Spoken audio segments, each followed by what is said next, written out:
Hello, I'm Kevin Murphy, Speaker of the Nova Scotia House of Assembly.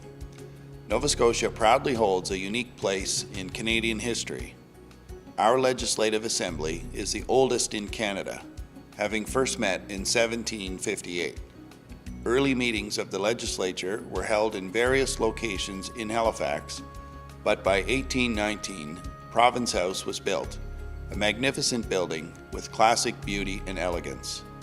Members of the Legislative Assembly conduct the business of the province here.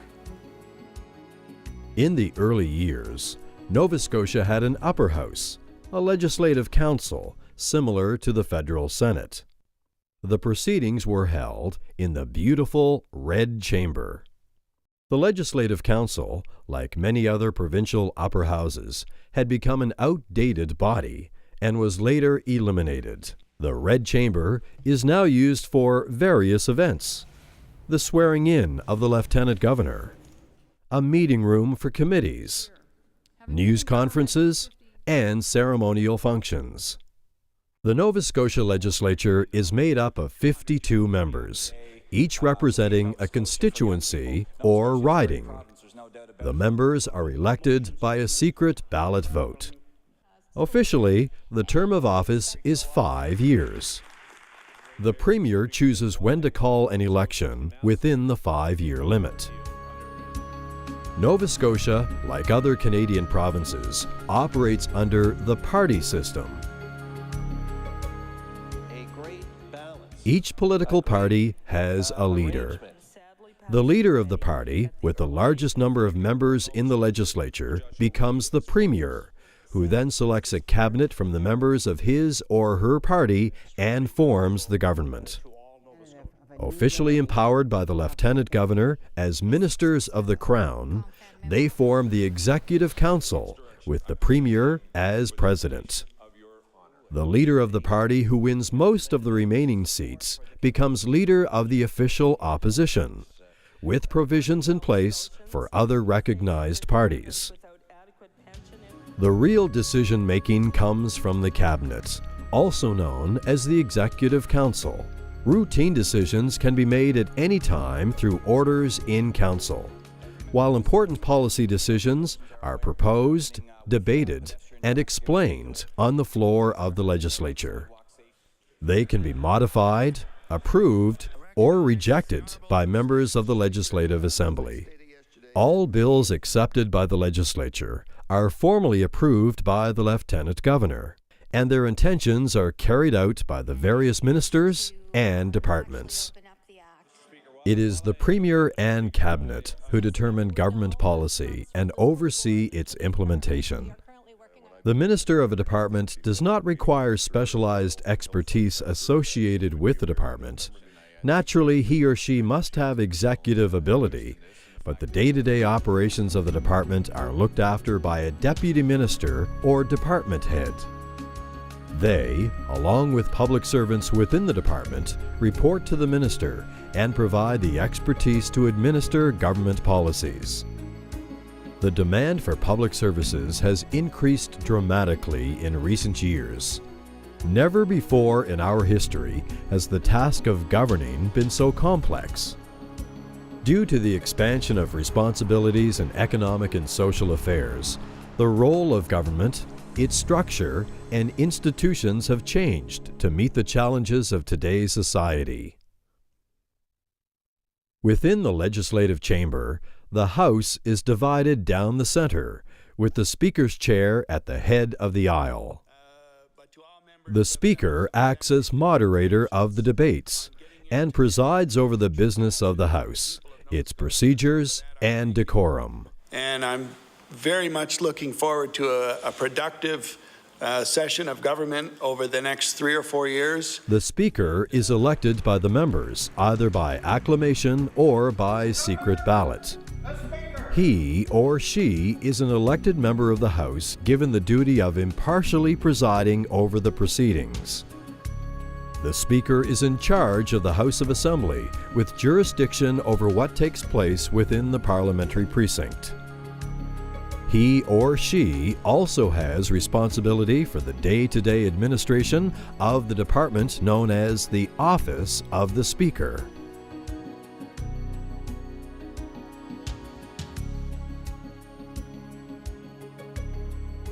'75 of the revised statutes, The 1989. Clerk of the House is the most important officer. The clerk, along with the assistant clerk, prepares the orders of the day, the daily agenda, and advises the Speaker and members on matters of procedure. The clerks also do the official counting of votes. The clerk's desk is adorned by the mace, the venerable symbol of the House's authority. The Sergeant-at-Arms is warden of the mace and is also responsible for maintaining security and order within Province House. Each session of the Legislature begins with a ceremonial opening. The Lieutenant Governor reads the speech from the throne that is prepared by Cabinet. The Lieutenant Governor sets out the government's legislative agenda. He or she does not come back to the House until the bills passed in the session require royal assent or to prorogue the House. The principal order of business after the ceremonial opening of the House is the address in reply to the speech from the throne. This allows MLAs to debate the government's initiatives, speak on behalf of their constituents, or air any other concerns. The proceedings of the Legislature begin with the daily routine: presenting and reading petitions, presenting reports of committees, tabling reports, regulations, and other papers, statements by ministers, I have endeavored to take on a very comprehensive review of all of the programs. government notices of motion, His unwavering commitment to freedom. introduction of bills, and notices of motion. Mr. Speaker, I hereby give notice that on a future day I shall move the adoption of the following resolution. We'll now move on to introduction of bills. The introduction of bills is the first step in lawmaking. Advanced education. The title of the bill is read by the minister and registered with the clerk of the House. The bill is then printed and distributed to the members. This is the first reading of the bill. Government bills for second reading. Speaker, could you please call bill number... Second reading is when full debate on the principle of the bill occurs. The minister who introduces a bill must outline and explain its purpose. When a bill has passed second reading, it is then referred to the Committee on Law Amendments or the Committee on Private and Local Bills for further modification, recommendations, and amendments. The bills that pass through the committee system are referred to the Committee of the Whole House on Bills by the Speaker. This committee is held in the Legislative Chamber. Although it is recorded and televised, this committee is less formal than some other proceedings. Third reading of a bill occurs when it has passed the Committee of the Whole House on Bills, and at this point, there is seldom any prolonged debate. Ordered that the bill do pass and the title be as read by the clerk.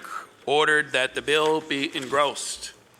Royal assent is the final process by which bills become acts and are entered in the Nova Scotia statute books. In Her Majesty's name, I assent to these bills.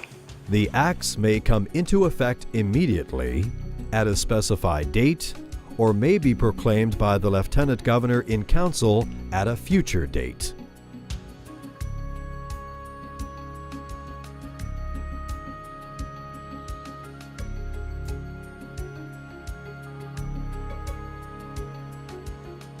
The committee system is an important function of lawmaking, as much of the work takes place in committee.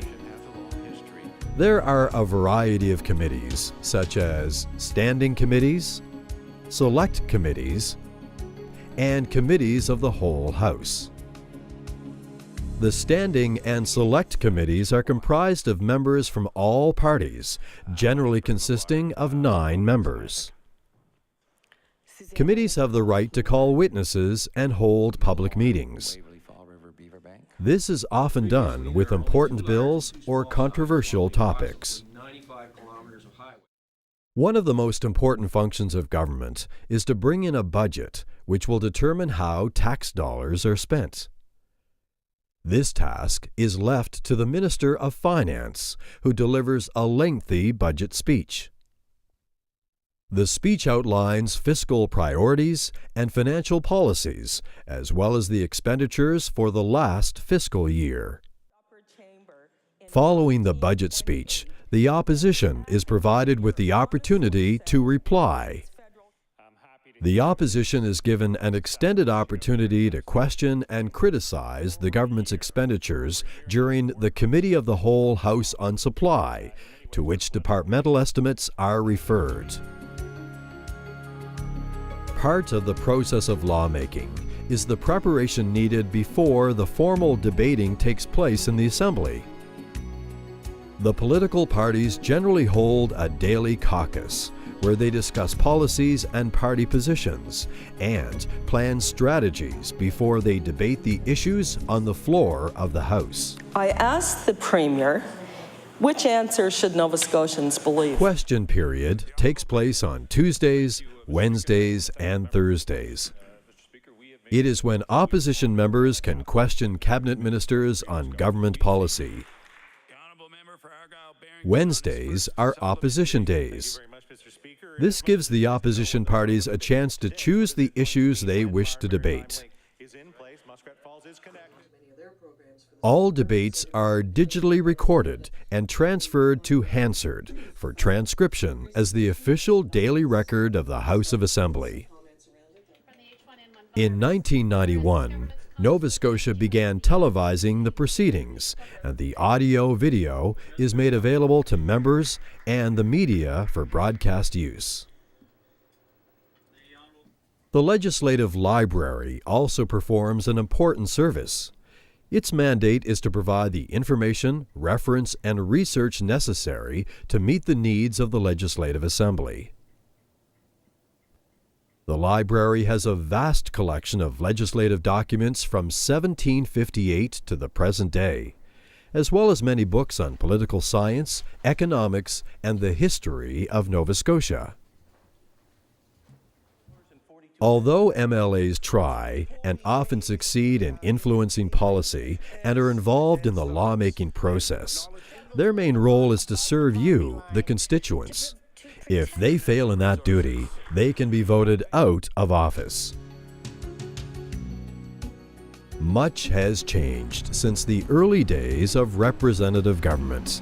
Along with the new freedoms and human rights, the role of government has expanded to meet the ever-changing economic and social demands of today's culture. The early leaders who were responsible for bringing in democratic freedom laid the foundation for one of the best political systems in the world.